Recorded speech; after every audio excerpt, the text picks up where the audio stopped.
Hey, Tara, right now. Hello there, I'm Lloyd Evans, and you're watching the John Cedars channel from the bunker. And I'm delighted to be joined on this special live stream by my good friend Jay the comedian, who will be who's joining me to discuss the topic 10 ridiculous Jehovah's Witness beliefs. Jay, what could possibly go wrong? Oh, a lot of things can go wrong. We're going to try to make them as right as possible. Today, we're going to figure out what exactly is the crazy thing that goes on. We're going to figure it out today. We are. We have actually got a list arranged, and it's taken a little bit of tweaking right up to the 11th hour to figure out exactly which are, in our view, the zaniest. And we will be pausing halfway through the show because Jay has a few honorable mentions lined up. But They're just to explain... So many. Yeah, well, again, you could, there's any number to choose from, aren't there? I mean, where do you even begin? But I've tried to limit myself to actual teachings that you can find either in the publications or that have been said by Watchtower higher up, such as the governing body or governing body helpers. In other words, things that you simply cannot contradict as a Jehovah's Witness. You have to believe them or be agreeable to them. So I guess without further ado, let's get on with ridiculous belief number 10, because we're counting down. Ridiculous belief number 10, and I've just called it the memorial. Because let's face it, the memorial is one of the most ridiculous events in any kind of religious calendar. What you have is an annual shunning of the emblems. You have an event at which witnesses read the verse that says, keep doing this in remembrance of me. In other words, Jesus saying, keep drinking the wine and keep drinking the bread. It doesn't say, keep not doing this in remembrance of me. In fact, all get together and deliberately don't do this. And hand round a glass and hand round a plate of bread. No, he says, keep doing this in remembrance of me. And yet this is, Jay, the kind of most significant sacred event on the Jehovah's Witness calendar. Yes, it's the one holiday that they get to have, and they completely ignore what's in the Bible. Now, okay, if you believe in the Bible, you believe in Jesus. Jesus says, pretty straightforward, keep doing this in remembrance of me. And instead of doing this, they say, you know what? The only people who can actually keep doing this is the 144,000 anointed. Everybody else, you basically got to just pass it around. You're not as important as 144,000. So, yeah, we're going to let them keep doing it. And y'all can just, you can pass it around. Passover. You know what I mean? And that is so ridiculous to me. Like, it's your one holiday. It's the one thing we expect you to get 100% correct into the detail. Because as we all know, Jehovah's Witnesses, they love focusing in on the detail. And they just completely ignore the details here and say, you know what? I think I'm just going to do my own thing on this one, Jesus. So, yeah, only the anointed gets to drink and partake of the bread. And it's also an event to which the community are invited. So they'll go to some lengths to distribute invitations to the memorial. So you'll attend the memorial, say, as someone who has no clue about Jehovah's Witness teachings, and you'll be sat in a room with, say, 100 to 200 people, with tables at the front of the room with glasses of wine and plates of bread, and basically listen to a talk that's intended to remind you that you're not allowed to drink the wine and you're not allowed to eat the bread. It's just thinking about it. I can't believe we kind of sat through those events year after year after year and didn't think this is completely bonkers. You know? It makes no sense. I once had a friend come to a meeting with me, right? He was a worldly guy, right? And but because he was my friend and I wanted to continue our friendship, and you can't be friends with anybody who's not a Jehovah's Witness. He came to the memorial with me, right? And while at the memorial, he looked at how much bread it was and how much wine it was, and he saw all the people there, and he's like, "Oh man, I'm about to see one of those miracles like when Jesus extended the fish and bread. Oh, this is about to be cool." And then he heard them say, "You're not supposed to eat or drink." He's like, "Man, what's going on?" It was funny, which is It's also crazy. funny because I'm not supposed to have friends with worldly people, but being friends with a worldly person almost brought a worldly person in. That's also worth a mention. Oh yeah, worldly. Well, go on. What are worldly people for the Oh, benefit of those who don't know? well, the Jehovah Witnesses like to use certain terms and stuff to kind of get people to understand that people who are worldly, that's anybody who's not a Jehovah Witness or anybody who doesn't accept what the Jehovah Witnesses say. So if you're not on board with the Jehovah Witnesses, you're worldly. So yeah, that. Indeed. So just a couple of comments already in the live chat. 720 Red Dog says memorial was boring and they prayed before passing the bread and wine, and at the end of the meeting it was so boring. Few other comments on the memorial there. Edgardo Valdez says a talk intended to remind you you're not allowed to drink the wine nor eat the bread. True that. And Edwin Kozub, but remember, every memorial could be the last one. That's another thing they say. That's a fact. That's a fact. So, okay, I think we've explained the memorial. That's a solid 10 entry in our top 10. But we were talking about this surely before we went on air. We've had to shuffle things around because we actually had a recommendation on Twitter from someone who knew we were doing the show, and they suggested something that we hadn't even thought of, and we've both been saying, how did we not think of that? So this is now our number 9. Overlapping generations. Oh my God. And a truly ridiculous teaching. Jay, do you want to try to explain what the overlapping generations is? Okay. So personally, I feel like as far as the Jehovah Witnesses, they know what Jehovah feels about false prophecies, and they only have a certain amount of false prophecy tickets that they can put out. And I think they've reached the end of their false prophecy tickets. So at this point now, they have to create something instead of accepting that they put out a false prophecy. They have to make whatever they put out okay. So they're using Jedi mind tricks now. Instead of saying, no, we didn't say millions living today will never die. We said that the overlapping generation will occur. And that's basically where they're at. Because from the very beginning, they said at a certain point, and it's all in tons of literature, that millions living today will never die. And now that generation that wasn't supposed to die out is dying out. So instead of just accepting that and using another one of those false prophecy tickets, they're going to go ahead and use the Jedi mind trick and tell you, no, we never said that. Overlapping generation, that's what we meant to say, a little new light for you, So yeah, they moved moved a couple things around, put a couple emphasis on a couple words and a couple scriptures, and boom, they were never wrong. Indeed, it is rather devious. And just to give full credit, it was Ruther Mito 25 at Non-Religious J on Twitter. My vote to overlapping generations.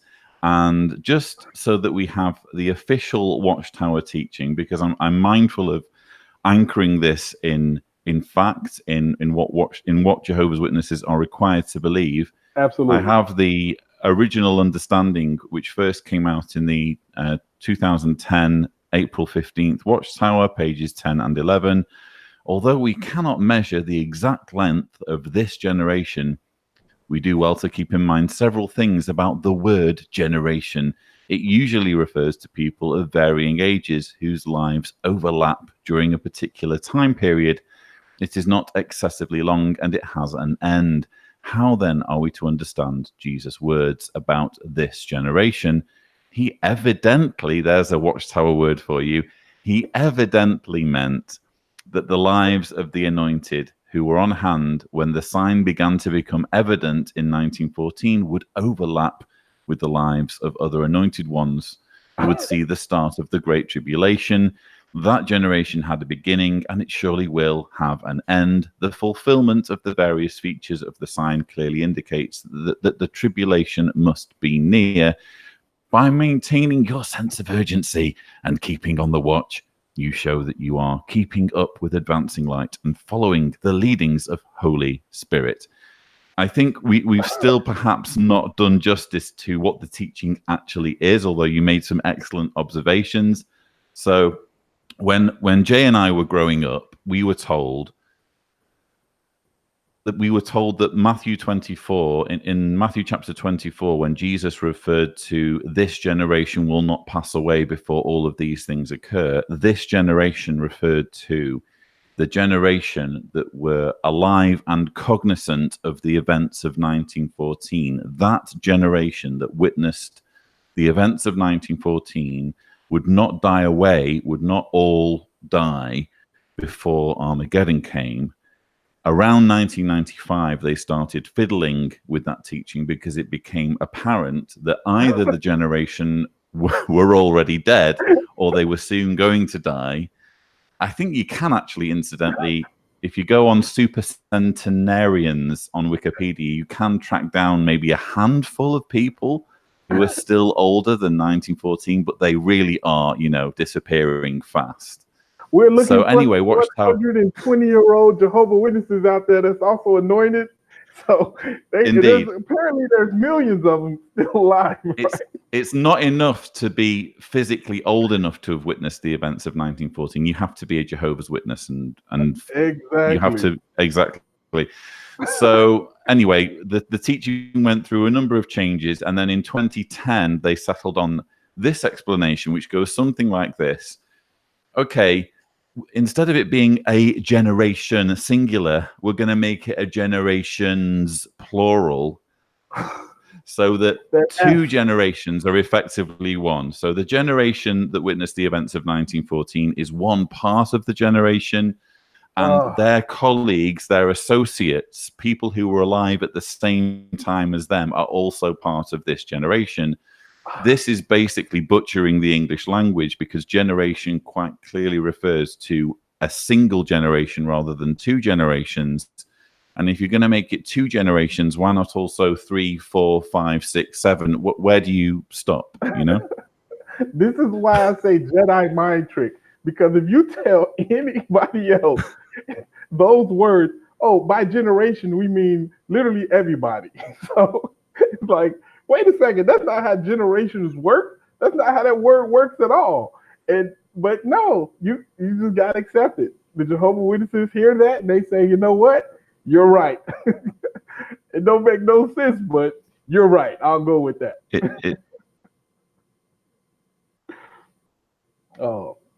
I can't hear you. Yeah. Did you freeze up there? It's one of those things that you really do. It's one of those things that you really just have to accept and go along with. By the way, thanks to Reggiano Gray for a nice little super chat that goes towards supporting the channel. Much appreciated. So, shunned non-member Copperfield has put several poo emojis. Rather rude, shunned non-member Copperfield. And has said, this is what I think about the overlapping generation and all the other doctrines that are forever changing. And Liz Sorbo says, yes, the 1914 generation was what was the en vogue definition of it when I was a J-dub. I think, these, without wanting to stress the point too much, this was a promise that was made to us, Jay, when we were little. I can remember getting baptized on that promise, and all they did was just change the goalposts. Yeah, I've seen that a lot lately, especially when it comes to anything dealing with like time. Like, because there's a bunch of articles saying like, don't look forward in careers and don't start things because, we're only here for a short amount of time. And then if you look at the date of the article in which it was put out, it was 60 years ago. So that was more than enough time to focus on your career or whatever else you want to focus in on. But once again, they're out of false prophecy tickets, so they're not going to own up to it. Indeed. Now, I'm just going to take a brief break because we currently have 514 watching, which is absolutely amazing. My God. I know, incredible. So I just want to quickly ask those of you on the live chat, how are we doing for quality? Are we coming in and out? Are we overlapping with our bandwidth? Are there any kind of audio or streaming issues? If you could just quickly indicate in the live chat what's happening. Ocean Lover says clear, thumbs up from someone with a Japanese name. So let's, oh good grief, they're all coming through now. Fritz Dadbod says stuttering voice and audio, sorry, stuttering voice and video. Belted 007 says sound is fine. Laura Carson says there is some dragging. So most of the comments seem to be that the quality is okay. I'm always mindful of quality on live stream. So if there are any major issues, to those of you watching, please do let us know. And I don't really know what I'd do to fix it. Thanks to Y'all Ain't Right, with $5 there on the super chat. Minimal issues, Y'all says. Thank you for this. So I'll take that as an indication, Jay, that we should press on with number 8. And this is a fantastic one. Well, this is one that we both arrived at, I think. We did. All animals will one day be herbivores. Jay. Now, this is one of the funniest things because I used to believe this too. When you're a J-Dub, you're like, man, when I get to paradise, oh, it's going to be great. I'm going to have a pet lion. I'm going to name him Cujo. And he's going to eat grass and gluten-free bread. You know what I mean? And then you expect to be outside playing with a 500-pound lion.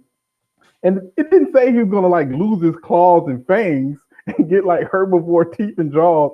You're going to be out there playing with a literal lion, right? That's going to be your friend, your vegetarian lion friend, right? That is so ridiculous to me. And like you said earlier, there are scriptures that say they're going to eat, and like the other beasts, they're going to eat and feed on the grass or something like that. I forgot exactly what it says. But that, like, when you think about it, just imagine going up to somebody and saying, I'm going to one day have a pet lion that eats grass. It is so ridiculous to me. You know what I mean? Well, I think lions, because one thing that my parents used to say about lions is they used to say, yeah, well, watch Born Free. Because if you watch Born Free, apparently there's a scene where they're eating straw or something. So my parents always used to use that as justification for what is manifestly a ludicrous teaching. But even if you kind of put lions to one side, and if you've been in close proximity with lions, we have lions at Zagreb Zoo, and you can go into the lion enclosure and kind of there's a glass window separating you from where they sleep. And if you've seen them get involved in a brawl, it's a very scary thing. These are beasts that clearly were not meant to be munching on leaves and grass. But what about scorpions? What about poisonous snakes? What about great white sharks? What about boa constrictors? Are they going to like choke a tree to death and then swallow it? Like, how does that work? we have animals that are quite clearly evolved to kill other things, to put it quite bluntly. And yet Watchtower is saying, or has said, although noticeably they seem quite shy about spelling it out very clearly, but the teaching has always been, no, the original standard is that all of these beasts would eat vegetation, and that's what they will return to in the paradise. Now, interestingly, when I was trying to look for quotes on this, it's quite hard to find the quotes, but they are there. And that tells me that even Watchtower understands that this is an embarrassing ridiculous teaching that doesn't make any sense. Absolutely. But if you look up the 1983 Watchtower, October 15th on page 7, it says the following: truly, what beautiful parallelisms there are between this prophetic description in Isaiah of the Messiah's rule and the conditions that existed in the Garden of Eden. There, the knowledge of Jehovah abounded, as God no doubt communed with his perfect earthly son, Adam. The Bible specifically says that then animals were given all green vegetation for food. They did not eat other animals. And the animals were in subjection to man, obeying the command to appear before him to be named. How grand it will be to see such a situation of harmony and security restored earthwide.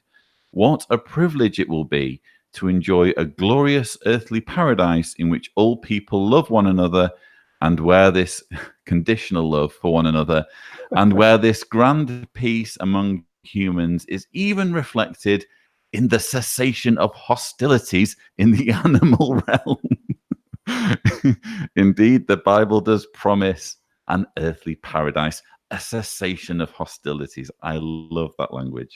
A sensation of hostilities. Well, it's nothing hostile about it. It's business. You know what I mean? Yeah, I don't want yeah. to die, so I'm going to eat. You know what I mean? Like, I'm sure Indeed. the lions don't personally dislike the gazelle. You know, you don't personally have a beef against zebras. You know what I mean? You got to eat them if you want to live, you know? Indeed. I think we can all relate to the lead character in Madagascar, whose friend, the zebra, he's trying very hard not to fantasize about eating him. Right, exactly. So a couple of super chat shout outs. Thank you so much, Red Boy, for your generous donation, and thanks also to Martin J1417, who says thank you again, Lloyd, for all of your hard work. And let me just jump to the live chat. Gosh, lots of comments coming in from the nearly 600 of you that are now watching. Murphy Smith says plant lives matter. Brilliant. MK6 Kid says, great. So the carcasses of dead animals are just going to rot and smell because they will not be scavengers. Animals still going to die. Let's see. Edgardo Valdez says, will mosquitoes bite grass as well? I saw somebody else say that. That is hilarious. Well, they like, because, hey, I go for that. If that's going to be a thing in paradise, I'll sign back up because I'm tired of getting bitten by mosquitoes. If mosquitoes suck sap instead of blood, I'm okay with that, baby. And Reven, we've got a terrible problem with mosquitoes where I live, by the way. Don't talk to me about mosquitoes. I hate them. Oh, Reven, my God. Reven the legend says, an elder told me during baptism questions that mentioned belief is a little ridiculous. Clearly, some animals were meant to eat each other. Gosh, there's some big super chats coming in. So thank you very much, very, very much to Borg Assimilate. That's incredibly generous of you. And Bondi Media, who says, me, Prince, Michael Jackson, a vegan lion, Eisenhower, Notorious B.I.G., and the Wyans brothers, all in paradise, eating fruit. A true utopia. I'm sure you'd agree there, Jay. Oh, I would. I would just want to see Biggie Smalls in paradise with his perfect body. He can't be Biggie Smalls no more. He just got to be regular big. Indeed. I can't picture that mentally. So moving on to point 7. This is another ridiculous teaching. Jehovah's Witnesses, as you know, are not allowed to commemorate birthdays, but they are allowed to commemorate wedding anniversaries. So you're not allowed to memorialize the date of your birth, but you are allowed to memorialize the date of your wedding. Jay. That makes absolutely no sense at all.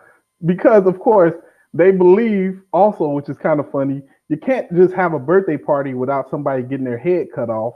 So no birthday parties, and that's all the excuse they need for that, you know. And they find just so many weird things wrong. It ain't even just birthdays. They feel a lot of times, and I've heard them mention this, that if somebody who strives for like wealth and success and stuff like that, that's gonna only lead to sadness. You shouldn't go after money and wealth. You know what I mean? And if the reason you would not be happy with money and wealth is because you won't have Jehovah's love.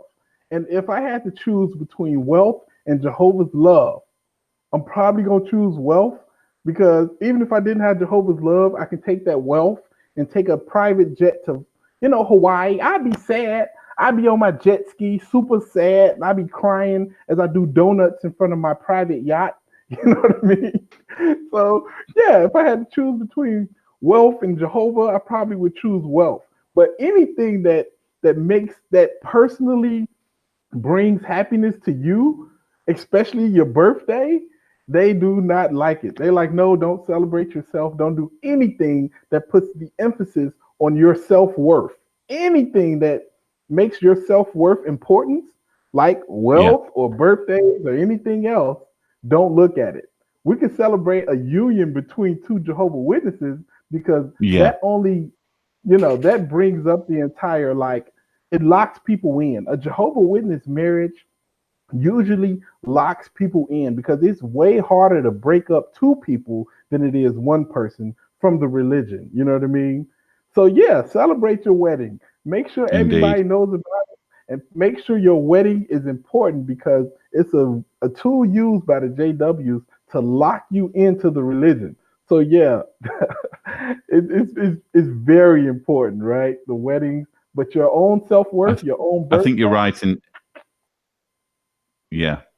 I think you're right in highlighting that basically Watchtower doesn't like any competition in the market for happiness and contentment and, ecstasy and euphoria. Anything that can bring you any kind of happiness, they want to kind of stifle that so that they're the go-to source for any kind of happiness or commemoration or anything. Dennis Harvey, by the way, thank you for your super chats. He says, thank you, Lloyd, for your critical thinking and helping many to question and wake up. Thank you very much, Dennis. I do actually, I want to, because you touched, Jay, on one of the most appalling reasonings for banning birthdays. And this is actually, I found this in a 1952, December 15th Watchtower on page 741, but it may as well have been written yesterday because this is exactly the reasoning that witnesses use today. The Watchtower writer says, but perhaps someone will ask, granted that December 25th is of pagan origin and that Jesus was born on about October 1st, why not celebrate that date? Why not?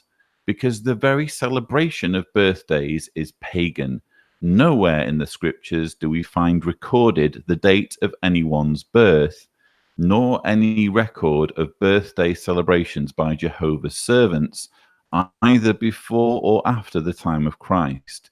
The only two birthday celebrations mentioned in the scriptures were held by pagan emperors, and each was marred by an execution, the one by Pharaoh by the execution of his chief baker, and the one by Herod by the execution, the beheading of John the Baptist.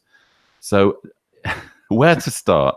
This reasoning just does not stack up. You don't declare something to be pagan just because it isn't mentioned in the Bible. You don't just say, well, this isn't mentioned in the Bible, therefore it's wrong. It's quite conceivable that something could be laudable or okay, but the Bible writers just didn't get round to mentioning it. But also, I don't know whether you mentioned this, Jay. If you're going to start denouncing things that the Bible mentions negatively, Jehovah's Witnesses shouldn't have dogs. Because whenever it talks about dogs in the Bible, it's always in a negative light. So it's another example of one rule for one thing and a completely different rule for another. It And all let's boils not down to the forget fact that pigs. Watchtower just doesn't like Jehovah's Witnesses enjoying themselves. And let's not forget pigs. every time a pig is mentioned in the Bible, it's a disgusting swine and all this, that, and the third. Like pigs are the worst things that God ever created, according to what you read about in the Bible. But yet, Jehovah's Witnesses can eat bacon. They can eat pork chops, pork ribs, and all that stuff. But according to the Bible, if you wanted to be really, really, stuck on what the Bible says, you shouldn't be eating no pork. Technically, now I don't. Now I'm a personal lover of bacon. I'm a bacon advocate. But according to the Bible, if you want to believe in the Bible, you shouldn't have it. It's worse. It's horrible. They're swine. Indeed. Yeah. So German Shepherd World Class Training. Some very interesting and imaginative names here in the live chat.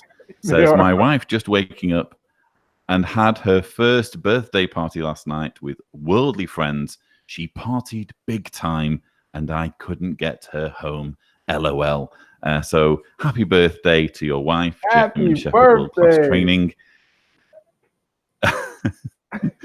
And thank you so much to Barbara Mullins for yet another super chat. The super chat's really coming in today, and it really all does help with the channel.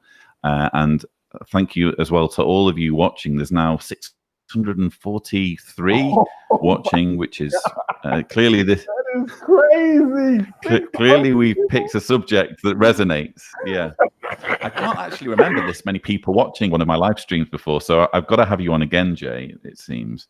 Bring me on, man. Human Hill. You bring the crowd in, that's for sure. So one more ridiculous teaching, and then we'll just take a break, and you can take us through your honorable mentions. All right. So ridiculous teaching number 6, Satan and his demons. This is what Jehovah's Witnesses believe. I'm not making this up. Just ask them yourself. Satan and his demons were banished to the earth in 1914.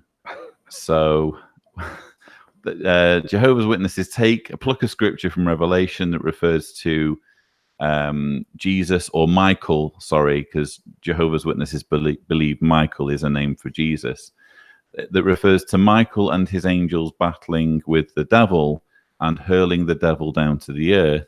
And they say this happened in 1914 because that's why we had World War I, and basically all of the bad things that are happening in the world are because Satan and his demons have been confined to our biosphere. Everything was better before 1914, and everything has gotten exponentially worse since 1914. Have I done justice to this, Jay? You have done a lot of justice to it. But also remember that I've read in certain places that 1914 is also the year that Jesus came down invisibly to anoint the Jehovah's Witnesses as having the correct organization and their God's organization. So in 1914, they sent the demons down. I don't know why he waited till then to finally say, you know what, I'm sick of all these demons and Satan. Let me just kick them down right now. And so apparently they came down here and they infested everything. As a lot of you know, like Jehovah's Witnesses can't eat Lucky Charms. So I think the demons got inside of Lucky Charms cereal, and now the demons are magically delicious. But they came down to earth and they started wars, and they were doing all this horrible stuff. And I remember specifically right before the flood of Noah time, I thought the angels came down, who I guess eventually became demons. But they had the Nephilim babies and whatnot, and then they went back up to heaven. So from the time of Noah's flood up until 1914, they were just in heaven chilling, right? I guess that's the only thing that makes sense to me before they came down. It's kind of meany. So that entire story is laughable, and it's all to probably cover up the fact that they said the world would end in 1914. And it did not happen. So once again, Jedi mind trick. Instead of being wrong about the 1914 conclusion of the system, actually that's when the demons came down, and also Jesus picked us to be the right organization. He was going to destroy the earth, but he changed his mind, and decided not to. So that's what happened. Yeah. Yeah, thank you for linking in the 1919 teaching. It's worth mentioning that this whole idea of a new understanding of what happened in 1914. Bear in mind that Russell originally believed that 1914 would be the absolute limit of when Armageddon would come. And following Russell's death, they had to do some kind of reimagining of what the doctrine would be. And the key article that Rutherford wrote against the advice of the editorial committee, which he ended up disbanding, I think it was published in the March 1st, 1925 Watchtower. It was the Birth of a Nation article that Rutherford wrote, in which he came up with this far-fetched, fantastic interpretation, saying, okay, 1914 wasn't when Armageddon came, it's when the last days began, because that's when Jesus was hurled down to heaven. And wouldn't you know, he also made a quick check on all the religions and chose our religion in 1919, which I happen to be the president of. So that was when the teaching actually became what it is today in 1925. Right? What a coincidence. Look, yeah. Surprise! So just a quick thanks to Southern Boars Lady for her very kind and generous super chat. Great shows, my brothers, Southern style. This is making my day. Love both of the t-shirts. Have dinner on me. So I have to buy Jay dinner apparently now. So I'm sure Jay will not forget that. So. Nope, I want gluten-free bread, baby. So let's see. I'm just going to try and find. Karen Nagonga says, didn't the Spanish War happen before 1914? So how can they say there was peace on earth before 1914? Karen, you'll have to ask the governing body, I suppose. And let's just see here. Not too many comments are, because Genghis Khan, the plague, the Inquisition, and so many other things weren't that bad because they happened before 1914. That's an excellent observation there by Edgardo Valdez. And I think it can't be stressed enough that if you're going to make this idea stick, that the world's been getting worse since 1914, let's say you're a Jehovah's Witness watching this, you need to look me in the eyes and say that you would rather be living in, say, 1920 or 1930 than living now in 2019. I think everyone's going to say, based on healthcare, based on standards of living, based on, wealth distribution, etc. Everyone's going to want to be living now in 2019 rather than earlier on in the 20th century. And as an African American person, there's a little thing going on. And that little issue as well with civil rights. Slavery, 3/4 of a human being, all that, I don't think that was like the greatest time to be alive as a Black person, personally, But apparently to the JWs, oh man, we had slaves and stuff was great. Everybody was happy, but we don't count those slaves. Who cares about them? So when Martin Luther King and the civil rights movement were in full sway, Satan must have been asleep on the job during that particular point in history.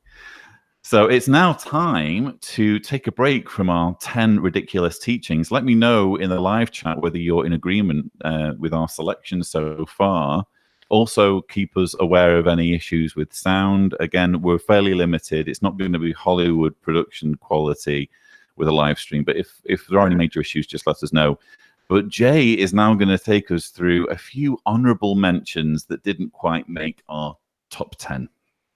All right, so these are the 4 things that didn't quite make the top 10, but I find them very worthy as far as the ridiculous things that the Jehovah's Witnesses believe in. So the first one is the crazy series of events that Jehovah's Witnesses will believe in. Now, I've been to plenty meetings, and they'll say things like, oh, you have to come to all the meetings, because if you miss a meeting, then who knows what you're doing? You're doing something that's unspiritual at home. You're probably watching some movie, and after you watch some unspiritual movie, you'll get impure thoughts. And after you get impure thoughts, you're going to act on those thoughts. And then you're going to be kicked out of the organization, and you're going to get depressed, and you're going to turn to drugs. The next thing you know, you're going to be a drug addict. So if you don't want to be a drug addict, don't miss the meetings. And Jehovah's Witnesses will sit inside of these meetings, and they'll say, you know, I don't want to be a drug addict, so let me go ahead and not miss no more meetings. And it's completely ridiculous, but they believe this stuff. I used to kind of believe in it myself. Like, I remember one thing. I had a couple friends. As you know, I was double life squad, so all my people who know about me and my double life. One thing that used to kind of get to me a little bit was the fact that they'd say, you know, if you got all these friends who are not Jehovah's Witnesses and who are worldly, then one day you may be out with them, and then some gunshots may go off, and the bullets will miss them, but because you don't have Jehovah's backing and you're not doing what Jehovah said, the bullets will hit you and you'll die. So if you don't want to die, don't have worldly friends. I'm like, wait a minute, this series of events, I mean, it can go so many other ways, but the way they describe it, a lot of Jehovah's Witnesses believe in these crazy series of events, and they use it to get people to do their will. So another thing that Jehovah's Witnesses believe is that when they get to the new system, they're going to have perfect bodies. Okay. So right now, you know, they're like, why take care of myself? Why do all these things to make myself nice and strong and healthy? Because the new system is right around the corner. And, you know, it's a lot of men out there who are part of the itty bitty weenie committee. And they're like, man, when I get to the new system, I'm going to be swinging with the best of them. But you know what? Unfortunately, the new system, I don't know if it's going to happen, man. I could probably pretty much guarantee you at this point now, if it hasn't happened, it's not going to happen, unfortunately, brother. So you're going to be working with that baby carrot for a long time. But anyway, moving on. They believe that the army and the police is going to eventually be coming for them. Like one day, they're going to kick in the door and come and attack all the Jehovah's Witnesses. I'm talking about the army is going to have tanks and drones and fighter jets and everything else, Teflon, machine guns, everything. And they believe, according to one of the videos they did for one of their last assemblies, that Jesus is going to come down with his bow and arrow, and he's going to defeat all these men with tanks and drones and body armor. Now, let me tell you something personally. On paper, I think the army is going to win that fight every time. And also, why haven't God updated his weaponry yet? I mean, we need to know this, because right now we're on machine guns and working on lasers, and he's still using bow and arrows. You know what I mean? So we got a little work to do to catch up. Anyway, next and our last one is one we were gonna use earlier, but we decided to just put it in the honorable mentions. It's the Great Flood and the Paradise, the literal Garden of Eden. Okay, so I always just wondered, as far as the Garden of Eden, is it still there? If you still believe in it, right? Is those two angels and the spinning sword still there? Because if it is, I'd be pissed off if I was one of those two angels. You know? God, man, nobody's been here for hundreds of years, bro. You can't come up now. And then if they did leave and like the spinning sword is still there, I'm sure if anybody's ever played like a double Dutch rope, you could just time it just right, and you could jump in there and avoid the sword, and you'll be in paradise, baby. You can go ahead and get some of that forbidden fruit. You know what I mean? Because I need to know that. And actually, if there is a new paradise, when they do bring paradise back or whatever after Armageddon, is God going to put another forbidden tree down there? Because it has to have a purpose if he had it there in the first place. And if he do put another forbidden tree there, I guarantee you there's going to be one person that's like, man, I am really hungry right now. And that tree is looking real good. And also, the last part is the literal Great Flood, right? Now, the Jehovah's Witnesses believe, because a lot of people that believe in the flood believe the ark was built in kind of like a big boat. Not the Jehovah's Witnesses. The Jehovah's Witnesses believe it was a box, a straight box with animals stacked on top of each other. Now, I'm going to give Noah all the credit in the world and say, yes, he built a 400-foot boat by himself. I guess him and his family. But I don't know if I can give the animals that much credit, because if I was a rhinoceros, right, and an elephant was on top of me, I'd immediately go up there and say, look here, elephant. If you got to go to the bathroom, you need to hold it, bro. You need to hold it for 40 days and 40 nights, because I guarantee you, the day that I feel something dripping on my head, I'm going to come up here and we're going to both be extinct, okay? And this is something that I really thought about and considered as a JW. Anyway, those are my 4 honorable mentions. Let me know in the comments what you think about them. You have clearly thought about the Ark's plumbing arrangements in far more detail than I have. But yeah, I mean, great selections. And we did nearly include a literal Garden of Eden and a literal flood. It hasn't quite made it because although I feel it ridiculous, and I'm sure you do as well, Jay, clearly lots of even non-Jehovah's Witnesses don't think it's so ridiculous that only 6,000 years ago the first humans popped into existence, never mind the fact that the Egyptian civilization predates that, and that, let's see, 4,500 years ago, 5,000 years ago, the entire earth was inundated with water, which actually physically could not happen, because even if you melted all of the ice on the planet, you can actually find websites and computer models where they've done this, because it's obviously a hot topic with climate change and global warming. Yeah. Mm-hmm. You're just simply not going to cover all of the earth. You're going to get rid of a lot of coastal cities, but you're not going to cover all of the landmass. So lots of things there that just don't make any sense. And we also have clothing, by the way, that's older than the flood is supposed to be, and a tree.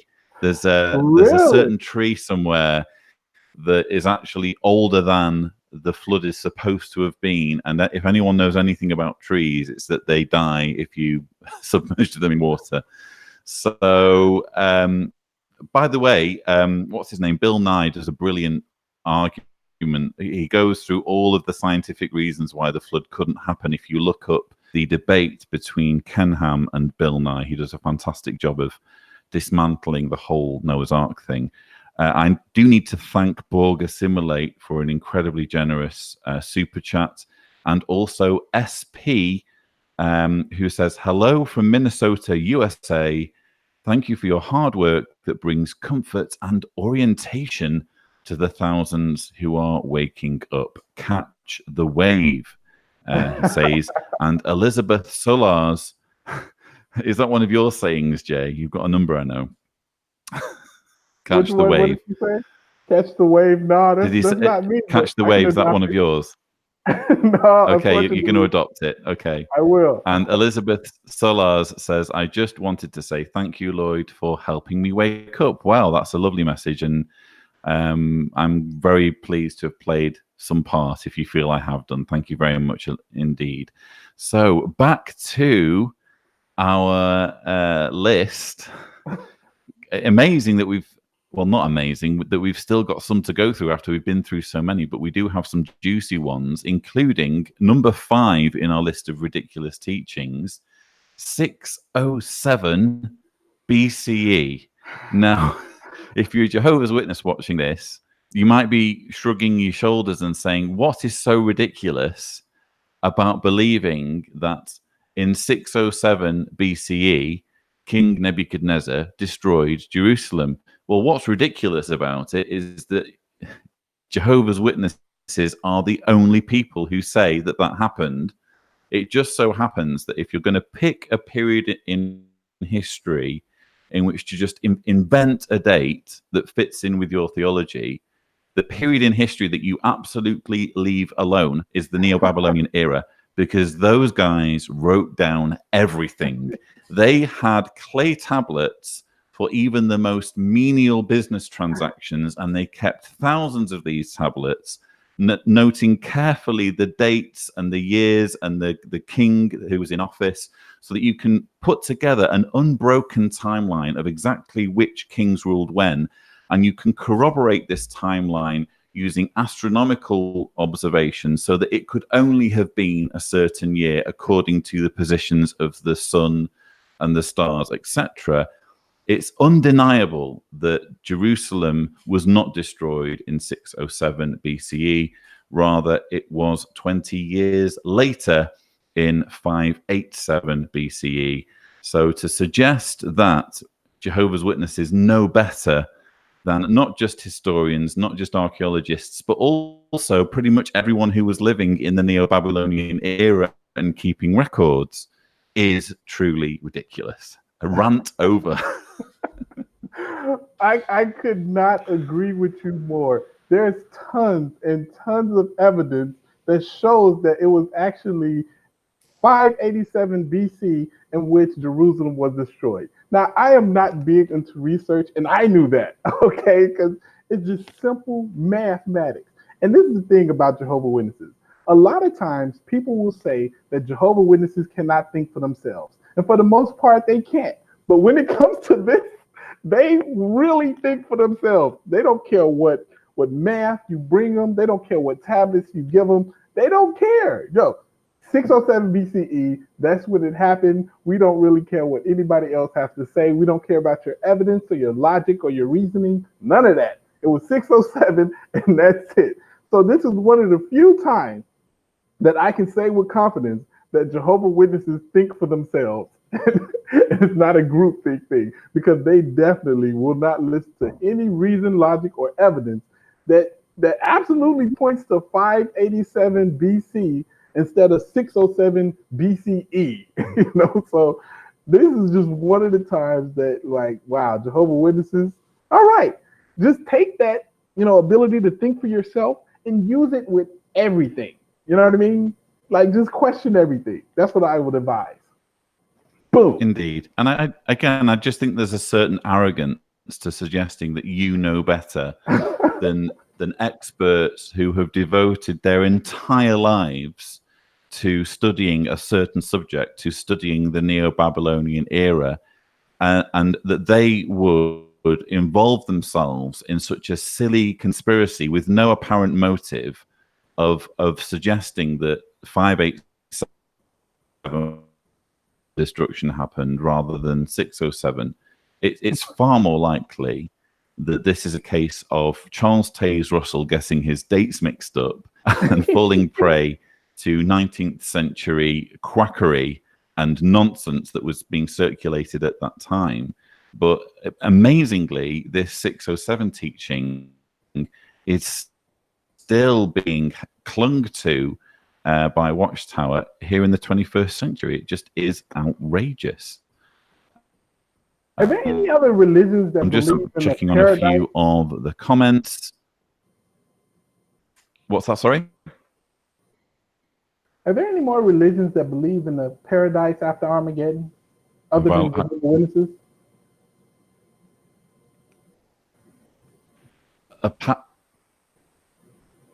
Anyone who believes in a paradise after Armageddon other than Jehovah's Witnesses? Yes. Yeah, sorry, can you just repeat that, Jay? Sorry.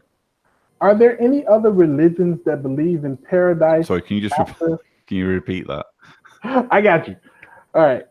Are there any other religions that believe in paradise after Armageddon other than the Jehovah's Witnesses? I'm sure that there are lots of religions that believe in Armageddon and lots of religions that believe in paradise. One religion that famously believes in paradise is in the news an awful lot for being responsible for random acts of violence and what have you. I'm the risk of my video being demonetized, I won't name it. But there are. I'm here. Yeah. Yeah. So yeah, but yeah, it's clearly the paradise teaching as propounded by Watchtower is fairly unique to them.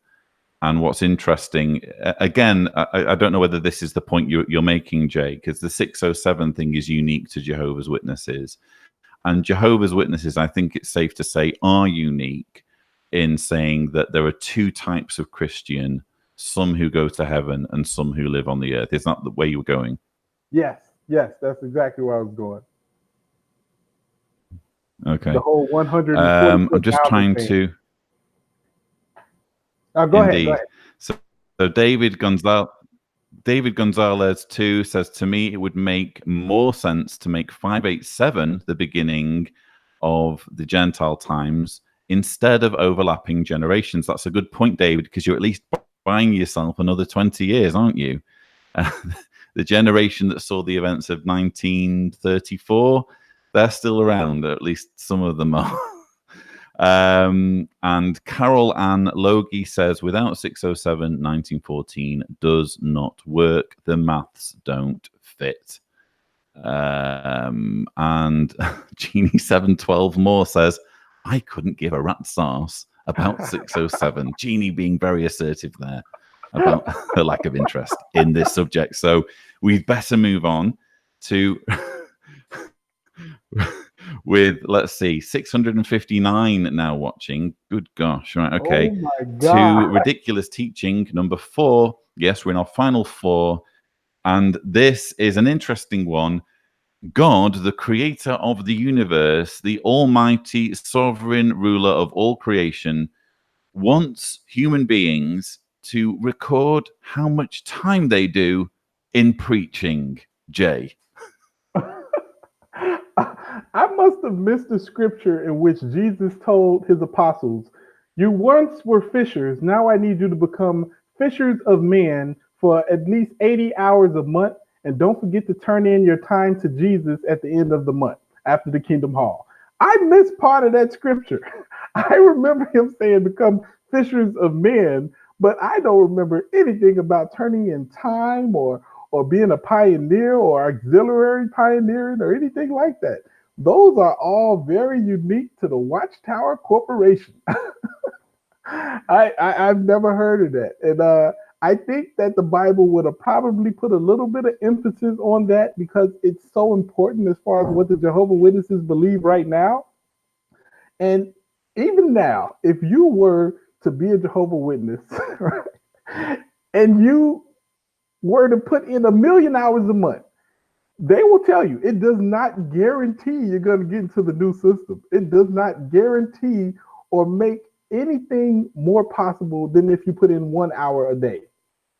If you bring in 1,000 people into the organization, there's no guarantee that you're going to do any better than somebody who brings in nobody. But they go out from time to time, you know? So it's a huge waste of time that they make you do. And it's only because they read a scripture that said, go from door to door and preach the good news. And they took that one scripture and they added all the other stuff onto it, you know? And now they have people out here in rain, sleet, snow, and all type of weather conditions preaching the word. Indeed. It is preposterous. And Lorinda Williams in the live chat says, recording time is so ridiculous. They base, if you are in good standing based on your time, Jehovah's Witnesses aren't allowed to have lives and free time. And Janine Marie Rupp says, reporting time is equivalent to working a job. That's a business, not showing love without the purpose of repayment. It was something that always used to grate on me, even as a Jehovah's Witness, if I'm honest, because I did pioneering for a number of years, roughly 9 years, because I had a break in between. And obviously reporting time was very important to me, but I also couldn't quite understand how, in the grand scheme of things, this was something that was really required by God. He would really literally want me to be having a stopwatch when I'm talking to people and keeping a careful note of when I begin my preaching for the day and finish my preaching for the day. So I'll be honest, it's so ridiculous. It even bothered me when I was a Jehovah's Witness. Did it bother you at all, Jay? Oh, absolutely. It bothered me to the point that I never told the truth about how much time I was actually going out. That's how much you were one of the naughty ones. Absolutely. You were one of the naughty ones. Absolutely. Oh, gosh. If I was there and everybody looking at me, so, Jay, what is your hours for the month? I did 10 hours, sir. You know, I probably only did like 1 hour every other weekend because the thing in my house, my father and my mother, we had skating parties in Chicago. And if you didn't go out of field service or study the Watchtower and do what you're supposed to do at the meeting, you couldn't go out and have fun later. So I had to go out of field service. But the thing is, my parents wasn't out for 10 hours a month. You know what I mean? So I definitely wasn't out. But the elders, you kind of had that feeling when you were turning in your time. You're like, only got a couple hours. Let me turn this 1 hour into a zero, and boom, now I have 10 hours. You know what I mean? And that's what I used to do. Absolutely. I lied on every single one of those things, probably. Well, Jay, I'm sure your subscribers who are watching this live stream are all devastated to know No, they don't. that you're actually very dishonest, or were dishonest. Oh, if you're a subscriber of mine, you know how Gosh. crazy I am. So I'm sure they're not surprised at all. They're probably more surprised that I actually turned in any time at all. No, I did my very best, to be honest, it must be said. And even to the point where I was a pioneer, and I was almost every year, apart from I think my first couple of years, failing to get my time in, year after year after year, I was returning in insufficient numbers, and it never once occurred to me, I'll just, I did get quite inventive with how I counted time. But I never counted time that I hadn't done, if that made sense, because I kind of was rather fearful.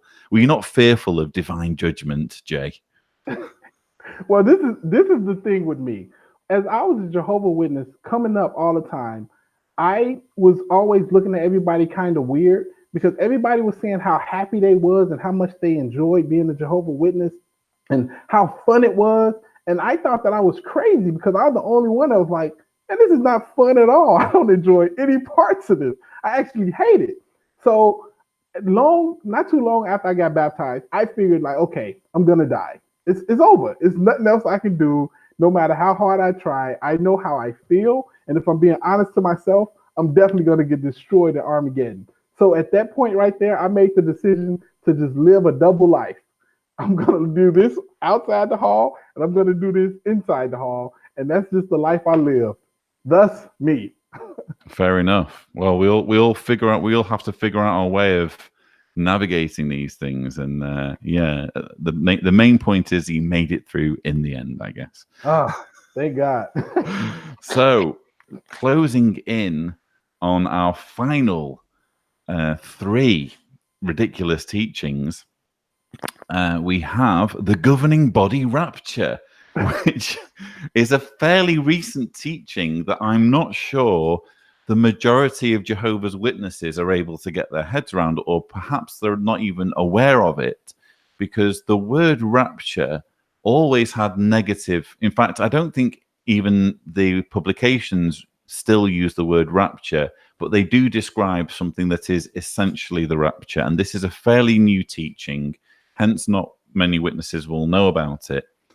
Rather than bore you with the whole thing, I'll point you to the Watchtower of 1990, August 15th, page 31, which handled the question, will some anointed Christians survive the Great Tribulation to live on earth in the new world before being taken to heaven? You could say raptured to heaven.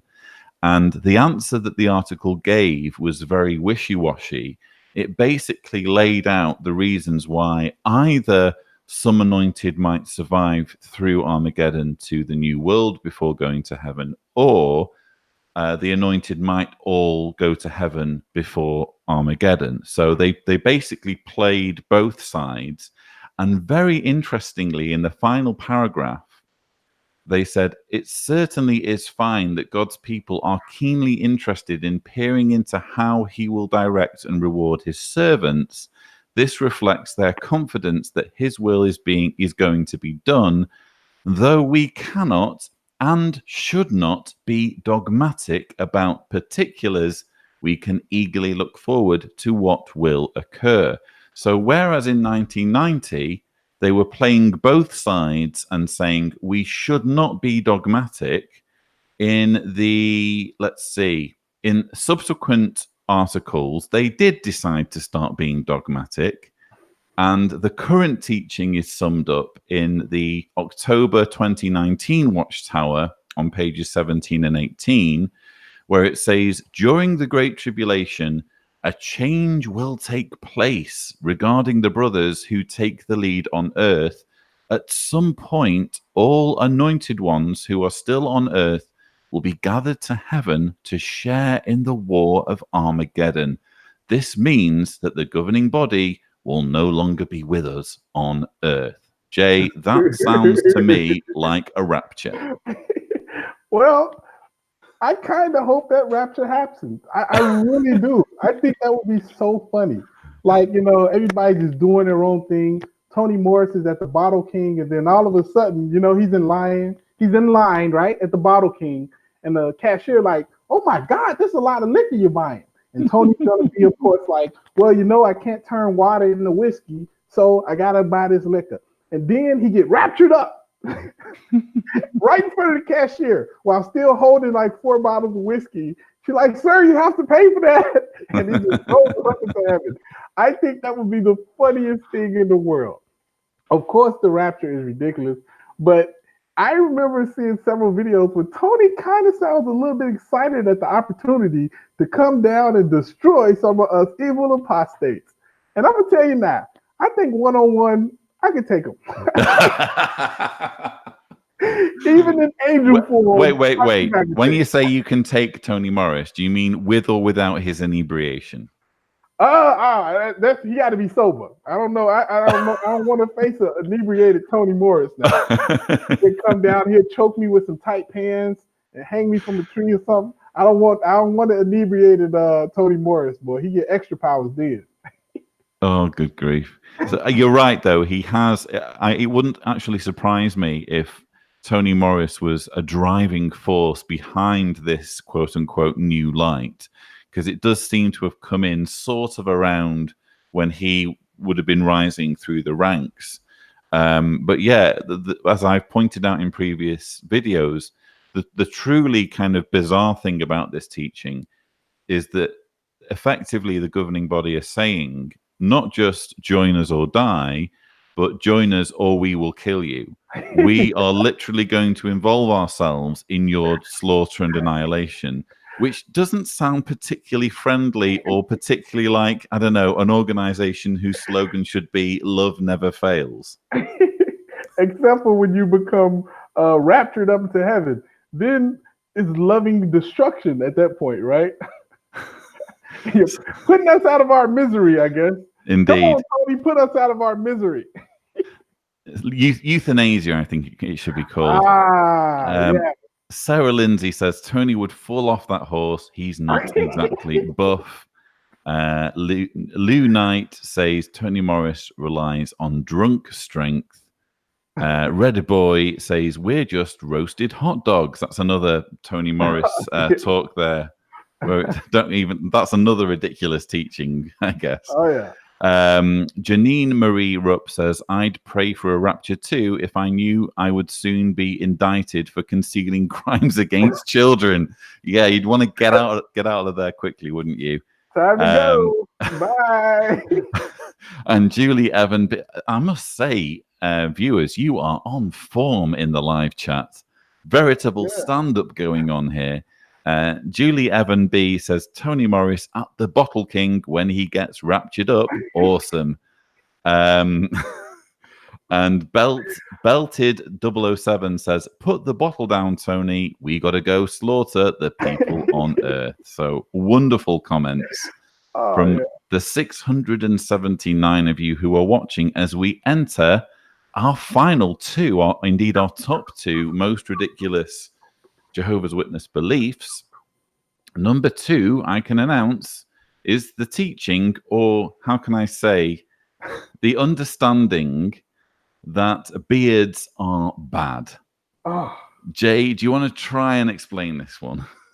Okay, so apparently to the Jehovah's Witnesses, beards are disgusting and unclean and it makes you look bad, okay? And that's something that's not of Jehovah. It identifies you with the people who are not Jehovah's people. Because even though, in every drama and everything that the Jehovah's do that references back to old times, everybody had a beard. In this time of day, for some reason, even though it's not in the Bible, They said, you know what? No, beards. You shouldn't have them. Get rid of them. They shouldn't even be on your face. I'm surprised that you can even grow one. It doesn't make any sense at all. And they are willing to take away privileges. They'll come just short of disfellowshipping you for wearing a beard, But it's still something that you can't do as far if you want to move up in the Jehovah Witness organization, you can't do it with facial hair. Now, it begs the question, what if Jesus actually did come back? What if he came back, like seriously? And of course, they'd want to give him a talk. You're like, come on, Jesus, we got assembly coming up. We're gonna put you in a nice suit, but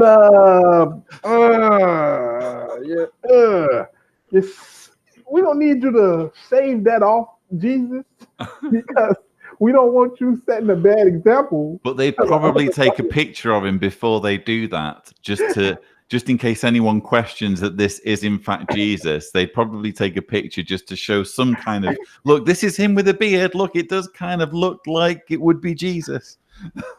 But we had to make him share. We had to make him shave it off. He couldn't go on any platform giving a talk with a beard. It destroys our message.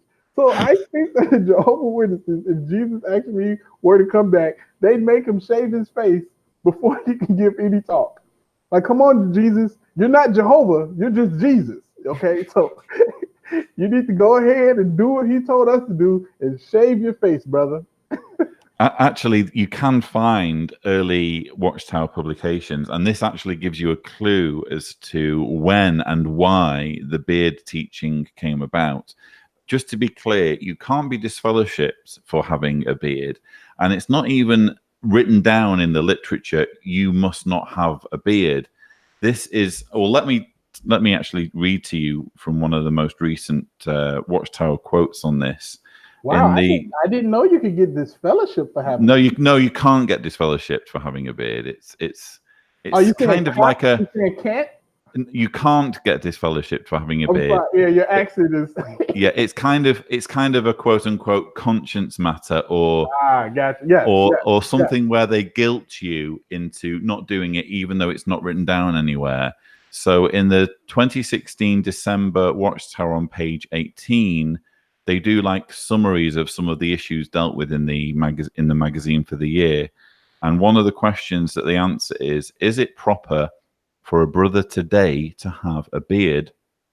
And the answer from the 2016 Watchtower September page 21 is, in some cultures, a neat beard may be acceptable and may not detract from the kingdom message.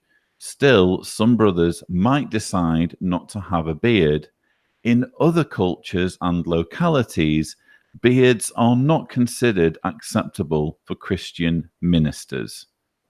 So you can understand what's happening there. They're kind of saying, yeah, well, we're not making a rule here, but really we are.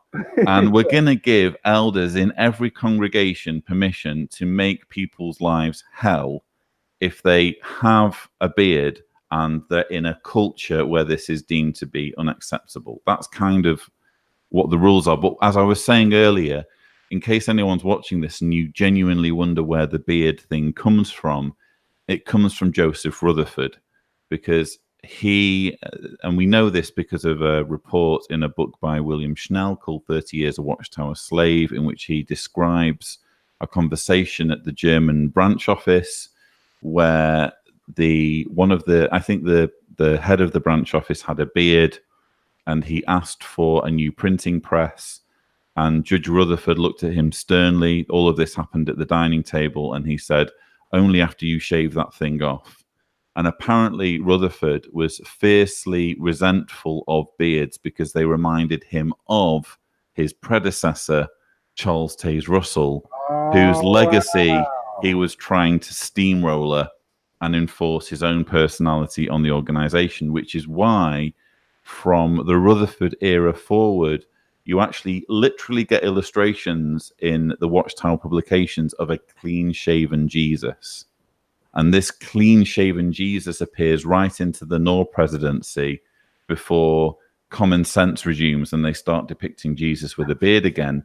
But of course, it's created this bizarre thing where you have a religion where men are heavily dissuaded from having beards, and whenever they are doing Bible reenactments, which they do increasingly now due to the emphasis on video propaganda, they have to have young men wearing fake beards to depict Bible characters. It's just outrageous, which is why I've put it so high up in the list of ridiculous teachings. Well, you don't want to distract from the message with facial hair, because I tell you now, whenever I'm talking to somebody, once I see a beard, I can no longer listen to what they got to say. So distracted. Well, it depends how much food is lodged in it, I guess. Well, I was listening to the Colonel. Do y'all have KFC out there? We do actually have KFC in Croatia, yeah. Well, do you know what the Colonel looks like? I do, yes. He got that nice, long, luscious white beard. But unfortunately, I can't eat his chicken because I'm too distracted by the beard to hear the message about all the different seasonings and secret spices that's inside of it. So I'm sorry. Until the Colonel can cut his beard, I will not be eating any more KFC. It's too distracting. It's just outrageous. And when you fully understand the reasons behind it and how petty and vindictive Rutherford was in, again, just wanting to erase any reminders of Charles Taze Russell. And when you consider that kind of small-mindedness and pettiness is impacting on witnesses' grooming habits deep into the 21st century, it's just outrageous when you think about it. Churchman195 says, nothing stumbles me more than a bearded elder knocking at my door. Doc Jerky says, must be a long beard if it's stumbling, yo. Gina Melton says, American culture is quite beard friendly now. And Honest Conscience Dave says, I stay unshaven so I can unwitness to JW chicks. Gosh, a lot of honesty happening in the live chat right now. Hey. So, where are we now? So we've been actually going on for well over an hour. So it would probably be best if I wrap up with, should we have some kind of fanfare? How do we do that even? Just in the comments, what do you think the number one thing is that Jehovah's Witnesses believe? Yeah, let us know what you think the number one most ridiculous teaching is that we've selected. Bear in mind, there are now 722 watching. I know, yeah, it's mad. That is crazy. And I'm going to read just one or two of the suggestions. So what do you think? Jeannie712 Moore says, blow me a kiss, Lloyd and Jay. And I noticed, Jeannie, that's not the first time you've asked that particular question. So clearly you like to be blown a kiss. So a few people there saying blood. It is definitely a ridiculous teaching, but I've kind of placed that more on the tragic kind of culty kind of death dealing list. Luxena says mandatory skirts for women even in the middle of winter. That's not a bad idea. That's not a bad suggestion. Not a bad idea. 144,000 suggested by Nicole. Again, that is a ridiculous teaching, or at least it's one that is inconsistent, suggesting that's a literal number and pretty much every other number mentioned in Revelation is symbolic. Aramis Hodge says the two-witness rule. Again, I've tried to limit it to kind of funny stuff rather than tragic stuff, but I see what you mean. I'm seeing a lot of good ones, especially like the shunning. I'm seeing a lot of people say shunning, so those are good ones. But I don't want to trigger nobody. I don't want to have nobody crying. This is supposed to be a lighthearted live stream. It is. Okay? It's lighthearted and fun. Yeah, think jokes, y'all. Think jokes instead of like heartbreaking, traumatic things. Jokes. It would be heartbreaking if I were to take up Don Whaley's suggestion. He says Lloyd has to sing if they reach 144,000. I don't want to lose all my subscribers so quickly in that eventuality. But I have actually had one or two, let me see, suggesting what we have actually chosen. Really? I see now. So congratulations to Zach Todd and to Yellow Belly and to Edgardo Valdez for what we have chosen, and maybe James for what we have chosen as our number one most ridiculous teaching, and that is indeed the tight pants conspiracy that was voiced by Tony Morris in 2014. I did toy with whether to kind of play the recording, but let me just kind of tell you what he said. And if you're watching as a Jehovah's Witness, presumably you already know about it, but if you doubt in any way that he said this, just Google it, and you'll find a recording very easily. So Tony Morris said at the 2014 branch meeting, and should I do it in a Tony Morris impersonation? And the other one that needs addressing. And the other one that needs addressing is for these younger fellas, because the older ones aren't doing much of it, thankfully. It's the metrosexual look. We've addressed that in the past. We've said things about it, but what's happened now, it's really caught on more. Metrosexual. That's the tight suit jacket and the tight pants, better known as tight pants. Just says it twice. And they are tight. I mean tight. This is, by the way, an anointed member of the faithful slave who will one day be riding on a horse, killing people for not agreeing with him. Okay. And they are tight. I mean tight, all the way down to the ankles. And that is not modest, brothers. No, it's not appropriate. Not appropriate. It's not sound of mind. And then later on he said, and frankly, I have asked sister after sister, what do you think of this? Do you find that appealing, attractive? I'm just curious because I'm not a woman. And you know what? I've not met one yet that thought they look good. But like I've been telling others, and this is a fact, the homosexual that are designing these clothes, they like you in tight pants. That's who likes it, not spiritual people. So that was what Tony Morris said at the branch visit 2014. It was followed up in the Pillowgate videos that were leaked at the beginning of 2018, I think it was, when Gary Bro said in a video produced by Watchtower for Bethelites, some outfits are designed to feminize a man's appearance, as homosexuals try to do, especially displaying the buttocks and genitals. Jay, I'm sure it's occurred to you that there is a global conspiracy underway whereby gay people are trying to perv on straight people by making them wear tight-fitting clothing. Surely that's obvious. Oh my God, this is the most ridiculous thing I've ever heard in my life. Just think about it for a second. If tight pants can make you gay, then Michael Jordan gym shoes should make you win MVP award in the NBA. I mean, that's just not how it works. Okay, and I've heard the stuff that they said. That same video, as far as the Pillowgate video, there's a part in there that says that men put on these tight pants, and they're so tight that when they walk around, they receive some type of gratification. You know what I'm talking about? Now, when your pants are that tight, brother, I mean, I wouldn't trust any adult to come to another adult and say, hey, you want to play tag with me? I just need somebody to chase me around so I can use these pants. Like, I would not be okay with that in the least bit. But yes, of course, your good old buddy, Tony Morris, is coming down on tight clothes once again.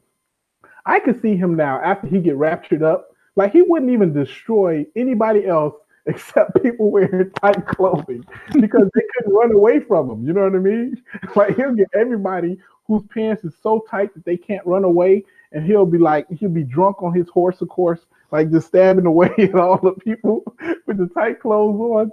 Oh my God. Yes, this entire theory about how the homosexuals are coming to turn all the men gay. Like, are you kidding me? This is the most ridiculous teaching that they have to date. And anybody who believes that, I mean, come on, bro. You're not gonna be any. That's crazy. It's just so comical. And again, you have to look at Tony Morris and think, here is someone who knows what he's talking about. This guy's being really serious, and actually he's right. and actually gay people are perving. Gay fashion designers are using their position to create clothing that will enable them to perv. I mean, but what's most troubling for me is, you know, you could be watching this as a Jehovah's Witness and thinking, well, you know, that's his opinion. I don't necessarily share it, but I'm just kind of going to go along anyway. Well, number one, again, you can't escape the fact that you believe that this man is so wise and so, I don't know, loving and profound that he deserves a place ruling over the earth in heaven. No, come off it. And number two, this man's opinion has worked itself into official Watchtower policy.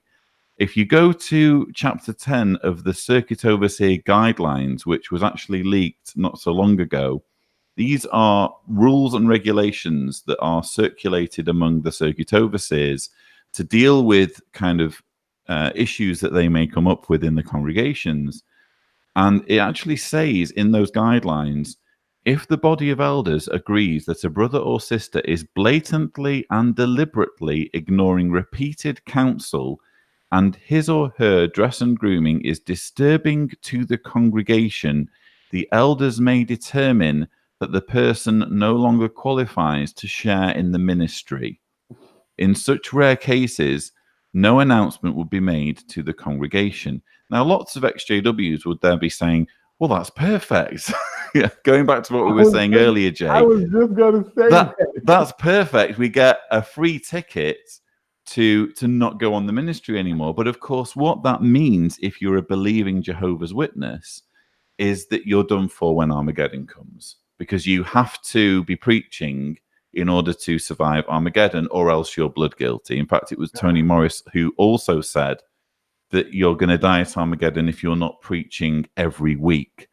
So just layers upon layers of ridiculousness here. Oh yeah, and it's just really funny how certain elders have a problem with certain things, and then it always ends up being their rules and regulations of things you can and cannot do. It's almost as if the organization is ran by them and not God. Very funny, right? What a coinky dink. Yeah, so Daniel says that the tight pants issue sounds like a personal problem.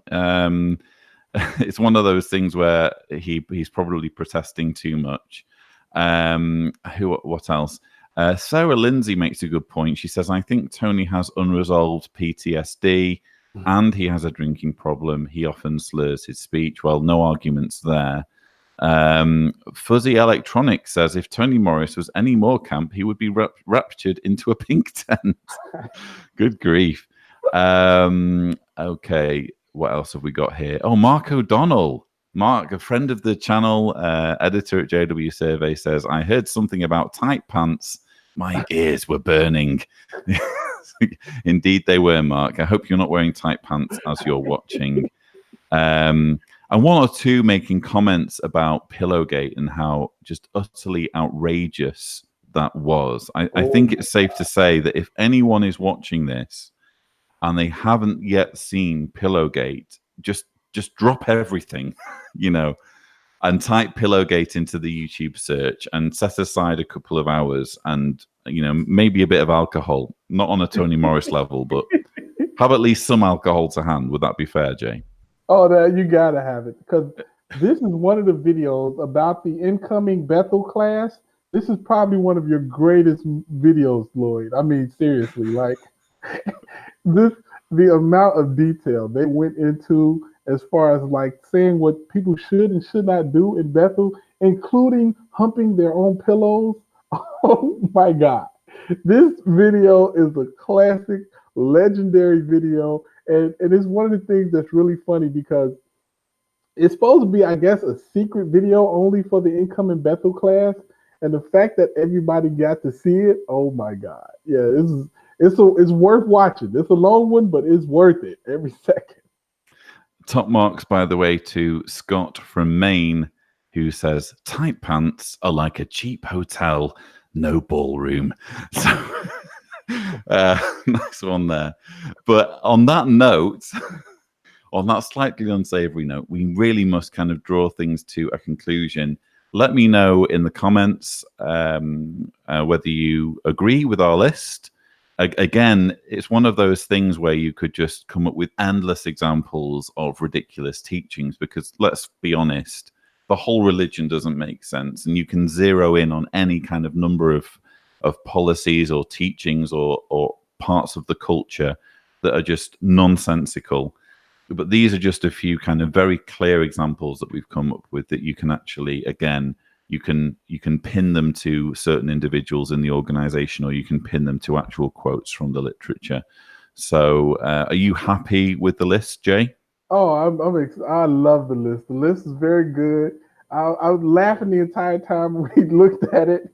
So it's been fun coming up with just all the craziness that Witnesses believe in. And trust me, like you said, it could be 100 list. This list could be the top 100 if we wanted to, easily, you know.